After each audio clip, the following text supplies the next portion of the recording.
কখনো কখনো দেখবেন এমন কিছু খবর আপনি আচমকা শুনতে পাবেন, যেটা শোনার পরে আপনি নিতে পারবেন না সেই খবরটা। মেনে নিতে পারবেন না যে এটা কি হয়ে গেল? যেটা শুনছি সেটা কি আসলেই সত্যি? আজকে সন্ধ্যেবেলার দিকে টলিপাড়ায় এইরকমই একটা খবর এলো যেটা পাবার জন্য কেউ মানে এক্সপেক্টই করেনি। আনএক্সপেক্টেড একটা নিউজ। সেটা হচ্ছে রাহুল দা আর আমাদের মধ্যে নেই। এই যে আমি ভিডিওটা এখন বানাচ্ছি না, বিশ্বাস করুন আমি এখনো পর্যন্ত মেনে নিতে পারছি না। মানে আমি এখনো ওয়েট করছি যে এরকম একটা নিউজ আসুক যে রাহুল দা বেঁচে আছেন, রাহুল দা চিকিৎসাধীন, রাহুল দা বেঁচে আছেন। বাট আমি যেটা আশা করছি সেটা হয়তো আর সম্ভাবনা নেই। রাহুল অরুণোদয় ব্যানার্জি আমাদের পশ্চিমবাংলার একজন প্রচণ্ড গুণী অভিনেতা। মানে গুণী অভিনেতাদের ১০ জনের মধ্যে যদি পাশাপাশি পাশাপাশি দাঁড় করানো হয়, রাহুল দা একজন তাদের মধ্যে। এবং আমার মনে হয় আমরা যারা 90s কিড আছি, এরকম কেউ নেই যারা চিরদিনই তুমি যে আমার সিনেমাটা দেখিনি।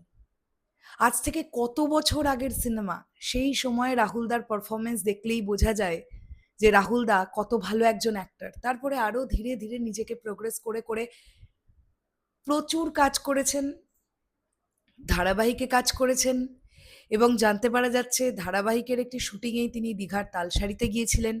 শুটিং কমপ্লিট করার পরে তিনি জলে নামেন এবং তারপর তিনি তলিয়ে যান। টেকনিশিয়ানসরা যখন রাহুলদাকে উদ্ধার করেছে তখন অলরেডি নাকি মরদেহটা ভেসে উঠেছিল। তারপরে হসপিটালে নিয়ে যাওয়ার পরে ডাক্তাররা তাকে মৃত বলে ঘোষণা করেন। এখানে আরো একটা প্রশ্ন উঠেছে, যে প্রশ্নটা তুলেছেন আনন্দবাজারের একজন জার্নালিস্ট উপালি মুখার্জি। তিনি বলছেন যে যে জায়গাটার থেকে রাহুলদার লাশটা ভেসে উঠেছে, মানে রাহুলদা যে জলাশয়টাতে নেমেছিলেন আর কি, সেখানে অনেক বেশি জল ছিল না যে একটা মানুষ তলিয়ে যেতে পারে বা ডুবে যেতে পারে, এরকম একটা প্রশ্ন উঠছে।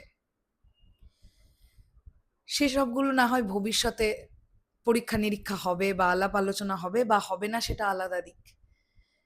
কিন্তু রাহুলদার প্রাণটা তো চলে গেল। সহজের মতো একটি বাচ্চা ছেলে, সে তো তার বাবাকে হারালো। এবং রাহুল দা রিসেন্টলি একটি পডকাস্ট শো শুরু করেছিলেন, আপনারা নিশ্চয়ই জানবেন, যে পডকাস্ট শোটার নাম ছিল সহজ পাঠ।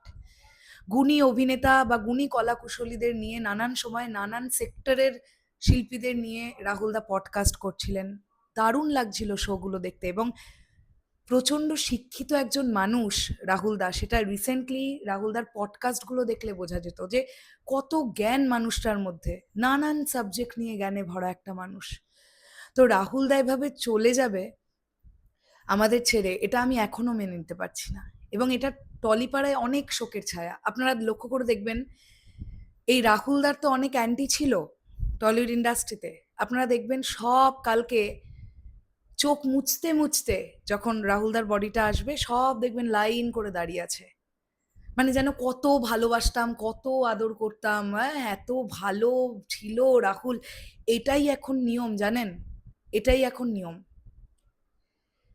মিডিয়ার সামনে কে যে জেনুইন জিনিসপত্রগুলো দেখায় আর কে যে অভিনয় করছে বোঝা অনেক দায়। বাট এটুকু রাহুলদার পডকাস্টগুলো শুনলে বা কথোপকথন শুনলে বোঝা যেত যে রাহুলদা যে ধরনের কাজ তার পাওয়া উচিত, তিনি ডিজার্ভ করেন, সেই ধরনের কাজ টলিউড তাকে দিত না। দুর্ভাগ্যের ব্যাপার এটা।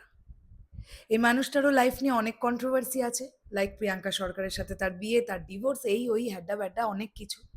বাট আলটিমেটলি কিন্তু রাহুল দা প্রচন্ড ভালো একজন অভিনেতা ছিলেন। এই ছিলেন ওয়ার্ডটা বলতে আমার অনেক বেশি কষ্ট হচ্ছে। রাহুল দার আত্মার শান্তি কামনা করি। এর থেকে বেশি আর কি বলবো বলুন? কারণ একটা কথা ঠিক, যে এই এক্ষুনি পৃথিবীতে আছি, এই 2 সেকেন্ড পরে আর পৃথিবীতে না থাকতে পারি। নিঃশ্বাসটার কোনো বিশ্বাসই নেই আসলে। খুব খারাপ খবর এটা, ভীষণ খারাপ খবর।